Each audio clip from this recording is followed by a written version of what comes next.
what's going on, Star Wars fandom? It's your bro host, Chris Rhines, and I'm here with another conversation with one of my favorite comic book writers. You know him as the writer of Star Wars Bounty Hunters and the new Star Wars Jango Fett, and that's Ethan Sachs, and it's a good one. So you might want to buckle up, baby, and let's punch it.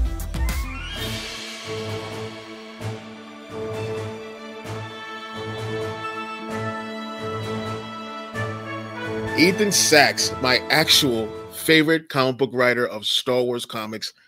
Welcome back to BROAXIUM, man.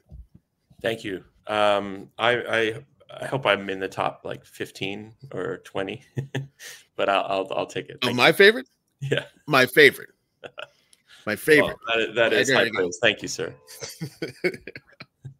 Cool. All right, so let's start off. You know, because I got to gush about the Bounty Hunters book real quick, and how much I loved it and was sad to see it go. But let's start off with that.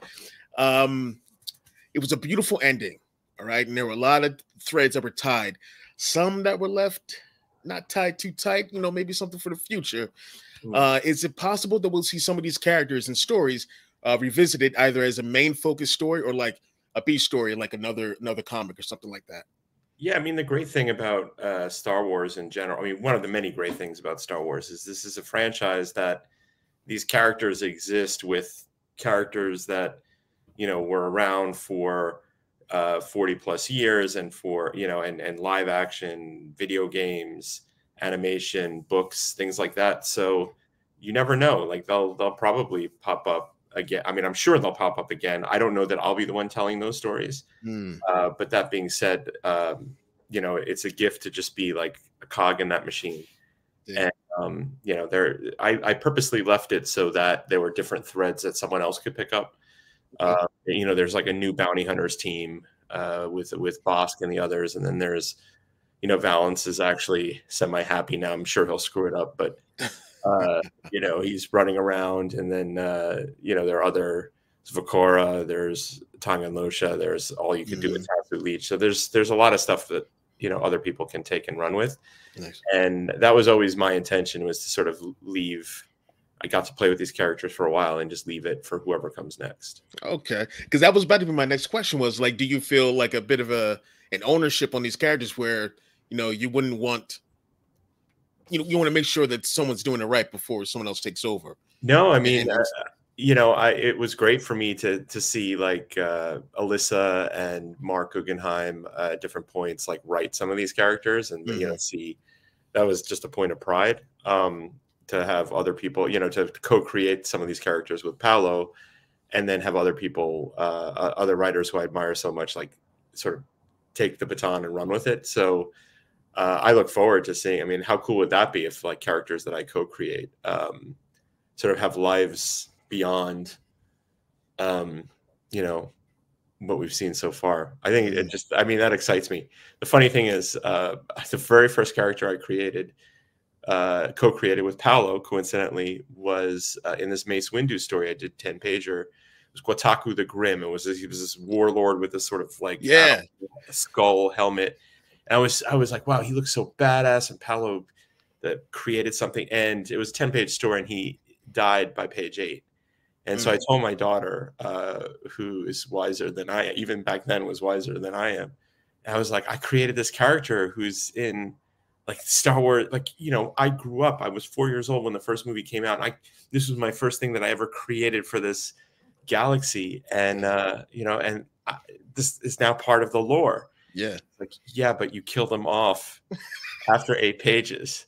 And so then I really, like, that's when I learned, I was like, oh my God, she's right. That character, no one's going to remember that character. The character died in page 8 of a 10-page comic book story that's in a larger comic book story.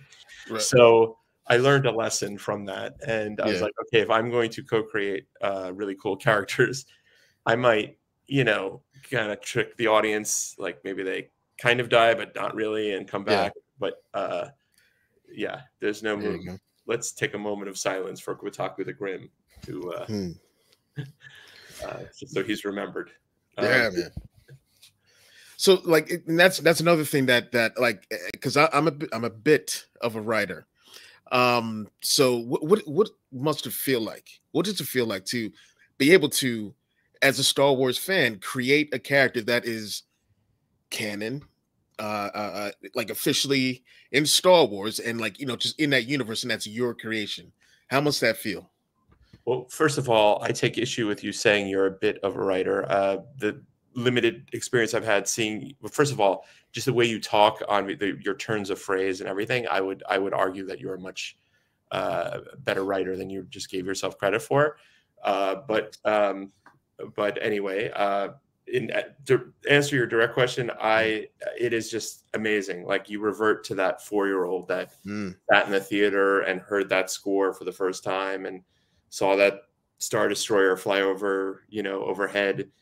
And it is just really amazing. And I never get jaded, like I just finished writing the Jango Fett mini series. I'm in talks for some other stuff that may or may not happen, but I know I will get other opportunities in the world of Star Wars. And so, like, I never want to get jaded. I never want it to be just a job with deadlines and stress. And I never want to lose sight of how incredible the opportunity is to play in this, arguably the greatest franchise in pop culture history.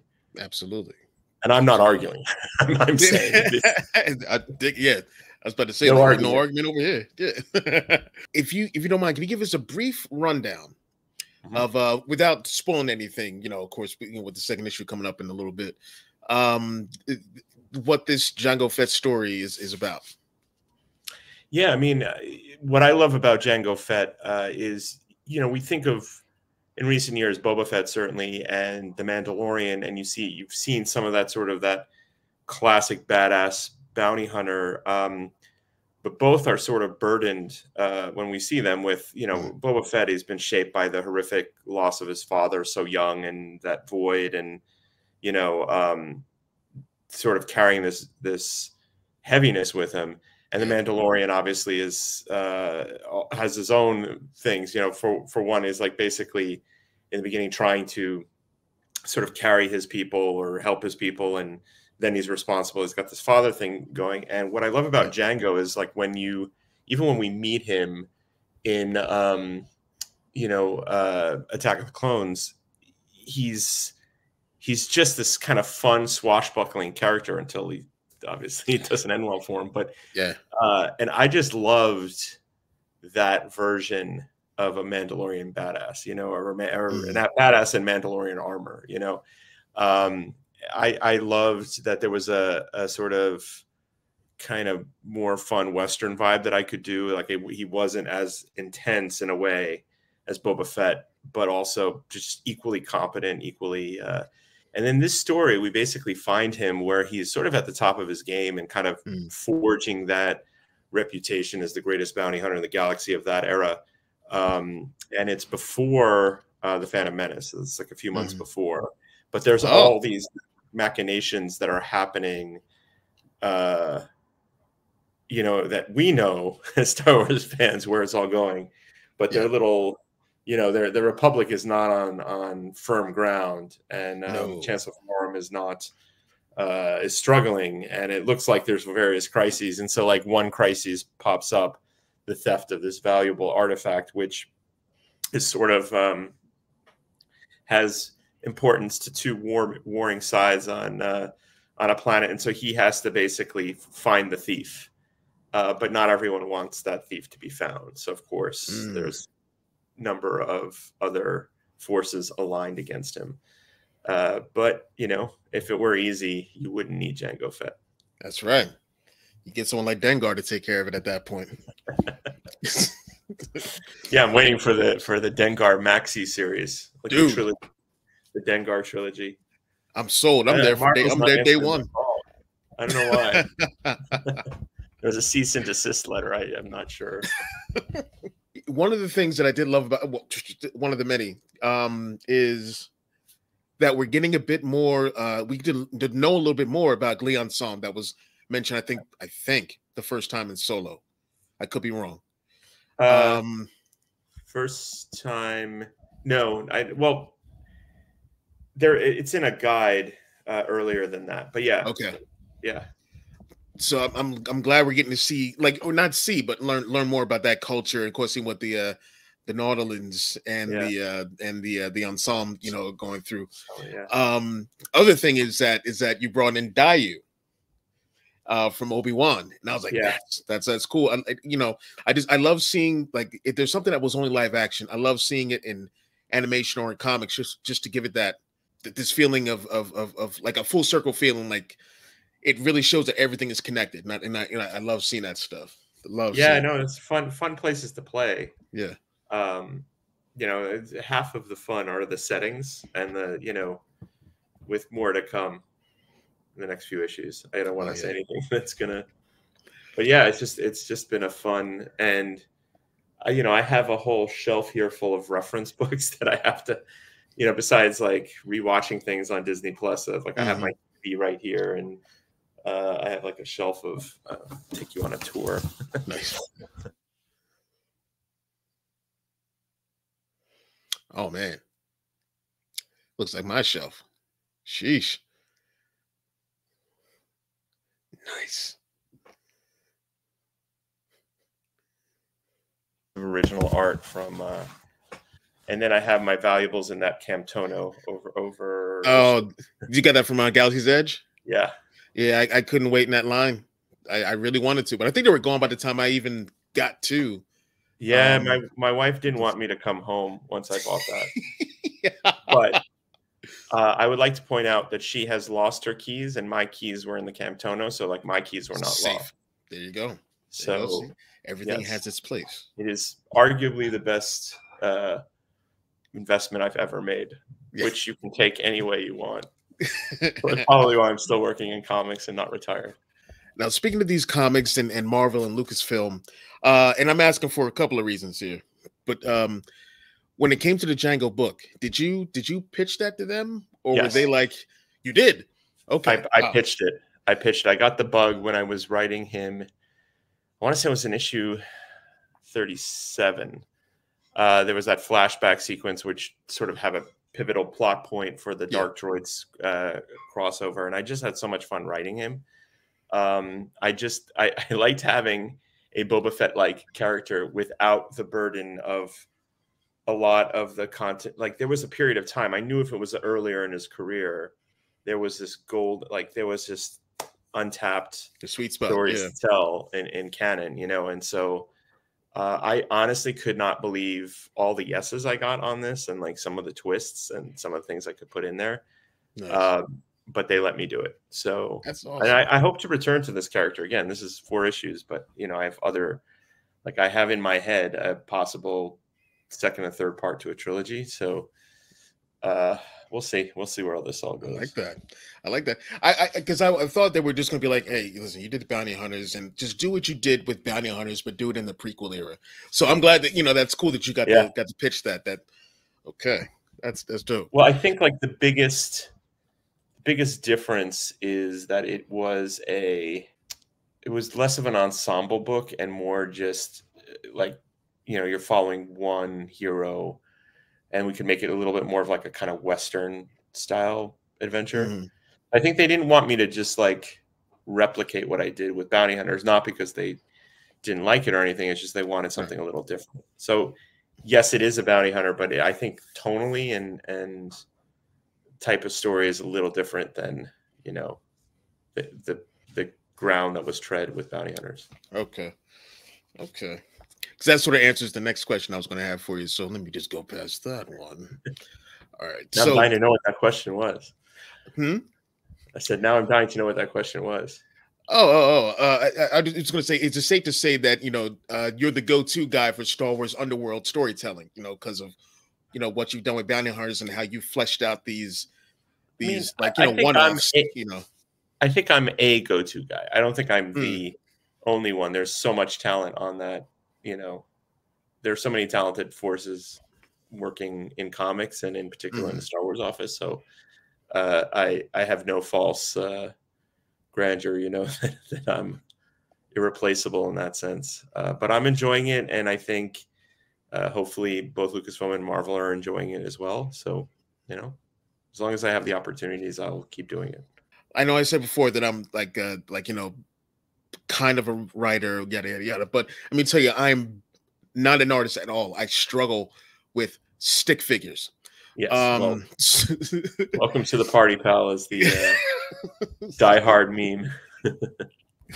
So I really can't speak on the art, but Luke Ross's pencils and Nona Woodard's colors are just like perfect, I think, for this story that you're telling. Yeah. Can you talk about like what that a collaborative experience is like with those guys? Yeah, I mean, you know, writing comics, you're often like on sort of, it's like an assembly line, and you're on the sort of the beginning part of it, and it goes to the artist, and they draw the layouts, and they draw the, you know, and they have the finished ink, and goes to the colorist. And at each phase, it's so incredible to open those emails where you realize, like, okay, I had an idea, and I think it was an okay idea, but they've just added this layer of amazing, and it's just, now the idea seems so much bigger and cooler because of the way they rendered it. So like at each stage, it's like your mind is blown a little bit more. You know, and so it's just amazing. And I will say, like, you know, I've worked with some incredible artists, so I'm very lucky. They've all made me look incredible. My scripts look incredibly good by their sheer talent.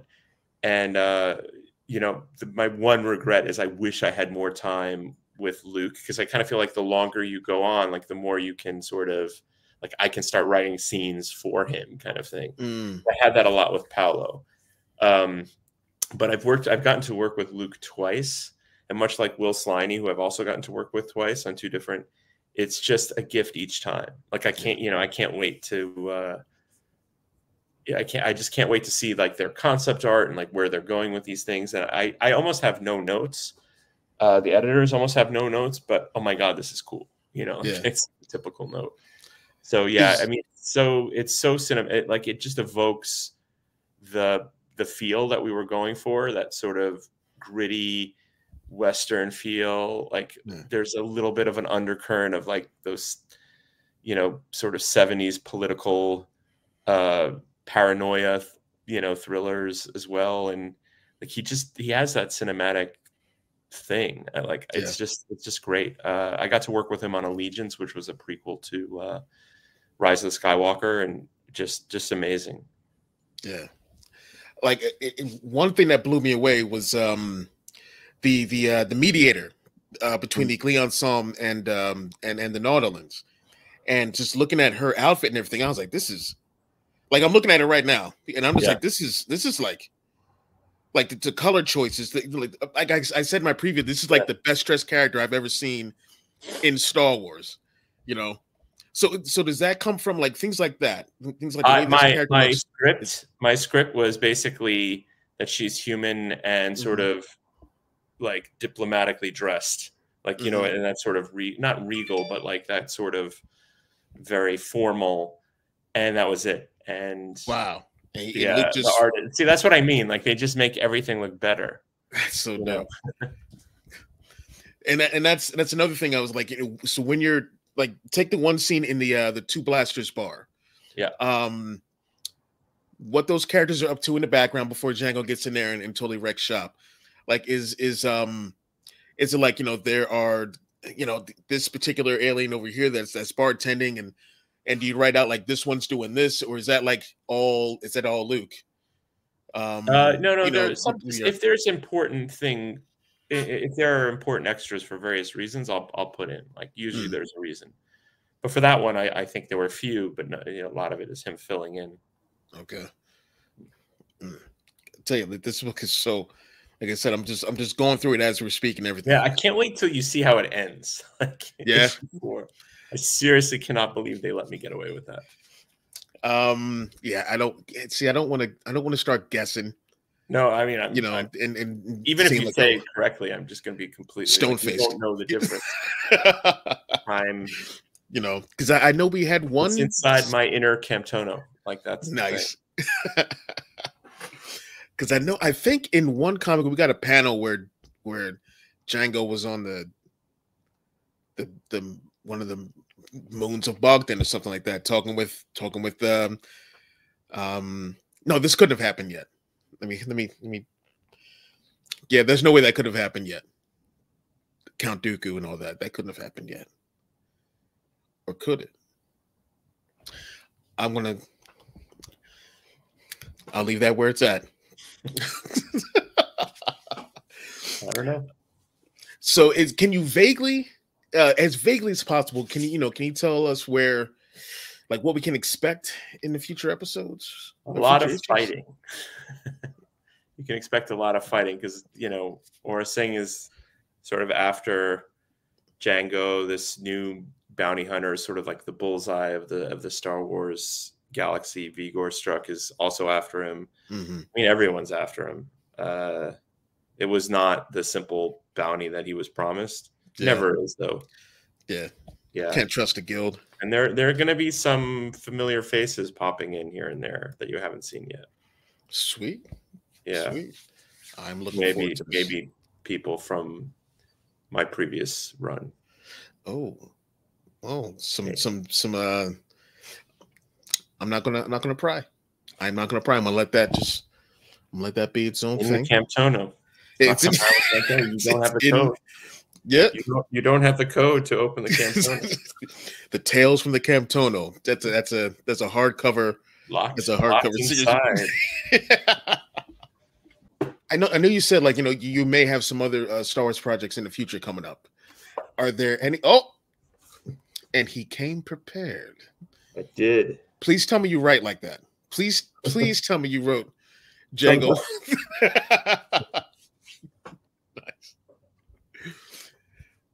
So I know you've got some, you said you have some other projects that you may be doing. Yes. Or pitching. But what other types of Star Wars stories would you like to tackle in the future? Like, if you had carte blanche to do do whatever you wanted, what would you like to do? There's so many, and some are actually in the pitches. But I would love, I'd love to do something with some of the Rogue One cast at some point. Like, that's just an itch I really want to scratch. I've not written much with Jedi in it at all. Like, a couple of stories here and there from Halcyon Legacy and, the Mace Windu 10-pager and here and there. But I kind of would love to tell a Jedi story at some point. Like this era or in the I'm open to anything. I really like, I have or even further back. I like in different eras. So I would sort of love that opportunity at some point. I think it'll happen. Yeah. And depending on how some of these pitches go, we'll see. Awesome, I know. man. I'm not really answering. No. Just I just want to get your thoughts on that. I can tell you, like, one of my favorite characters that I've never gotten to write, and I would like to write at some point, is Jyn Erso. I have a Jyn Erso story about her, teenage days with Saw Gerrera. I would love to tell it. I don't know that it would be in comic book form. I don't know exactly how, but it's in the back of my mind. So I would like to one day. I think that one, yeah, because I mean, there are, I know in that book, Rebel Rising, I think. Yeah.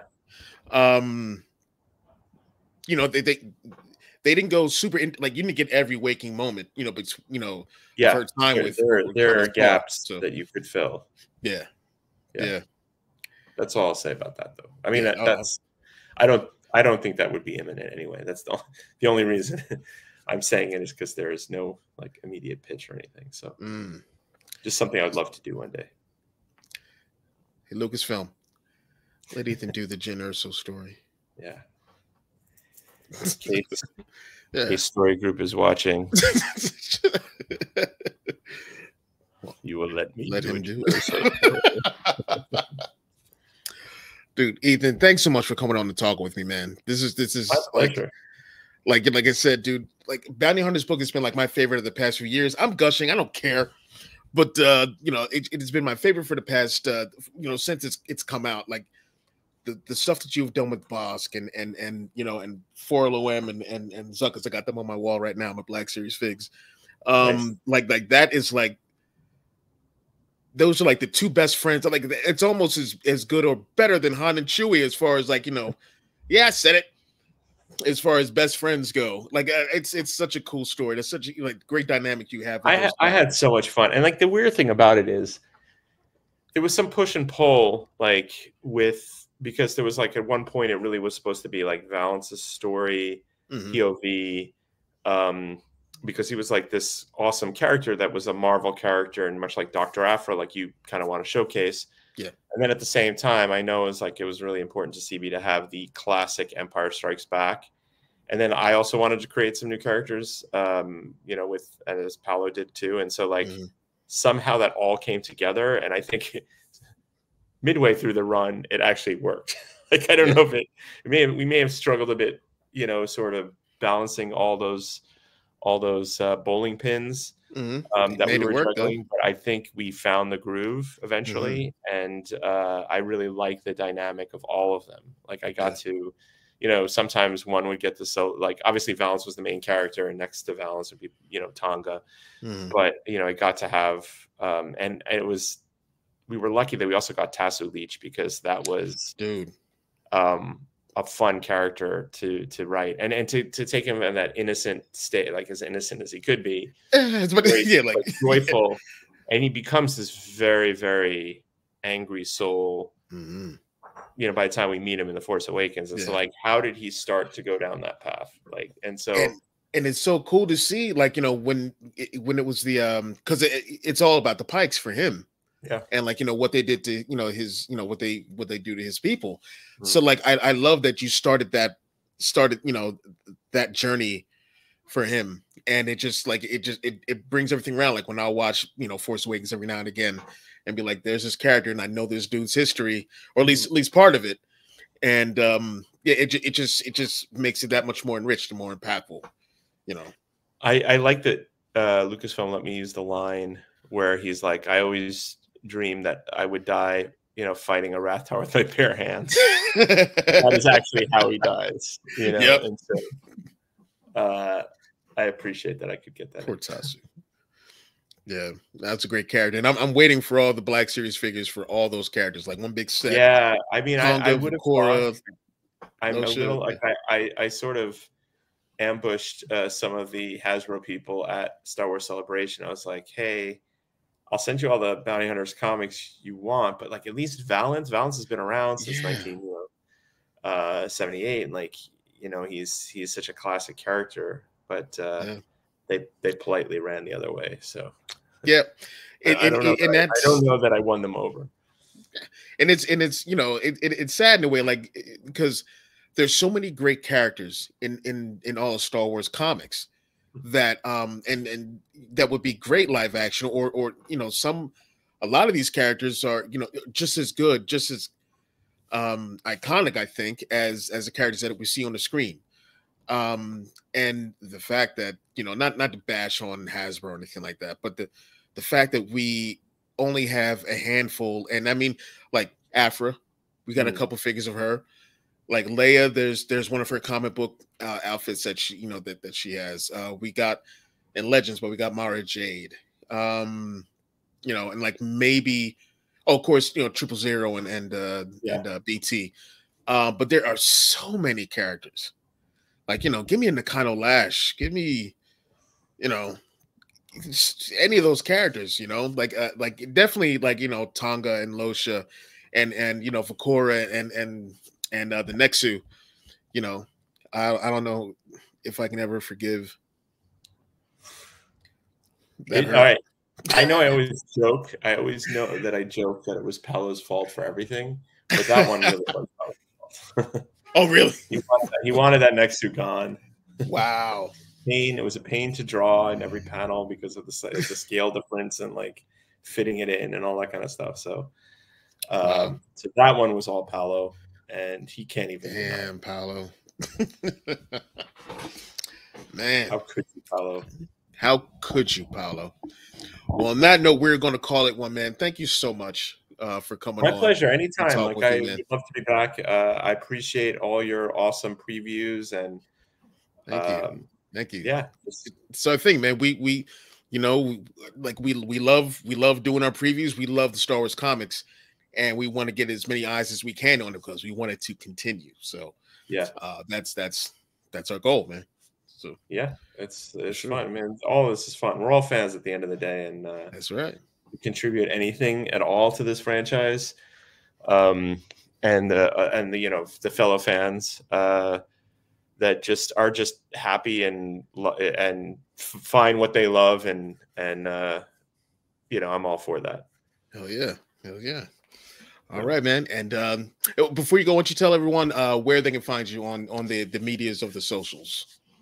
Sure. So I'm on Twitter, whatever the hell it is now, at Ethan J. Sachs. I'm on Instagram at Ethan J. Sachs. I'm on Blue Sky at ethan.sachs.bluesky.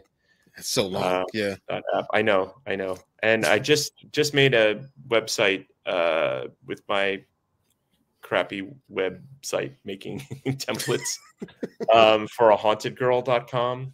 Nice. Just a hauntedgirl.com. So even though that's not directly Star Wars related, there's a lot of stuff, about me and articles and things like that. So, those are places you can find me. And thank everyone out there who continues to read not just my comic, but all the Star Wars comics. So we appreciate it. It's just, couldn't do it without you. Cool. And everyone out there, thanks for listening. And as always, may the Force be with you. Always. Pass to the Alderaan system. Yes, indeed. If it's a fast ship. Never heard of the Millennium Falcon. should I have? It's the ship that made the castle run in less than 12 parsecs.